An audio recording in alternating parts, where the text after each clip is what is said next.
প্রিয় ভাইরা আমার, এখন আসেন এই রমাদান মাসে আমাদের কিছু, আমরা 11টা মাস উল্টা পাল্টা চলি।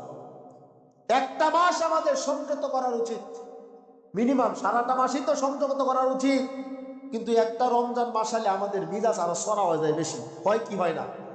গ্রামগঞ্জে বাজারে বিকাল বেলা গেলে মানুষের মিজাজ থাকে খুব সরা। সারাদিন রোজা রাখার পরে ভালো কথাও শুনতে মন চায় না, হট করে আমাদের রাগ উঠে বলে। হয় কি হয় না? কারো মুখের দিকে তাকানো যায় না। ভাই, ধৈর্যের মাস, সবুরের মাস, ধৈর্যের বিনিময়ে আল্লাহ তাআলা জান্নাত দিয়ে দিবেন, সুবহানাল্লাহ বলেন।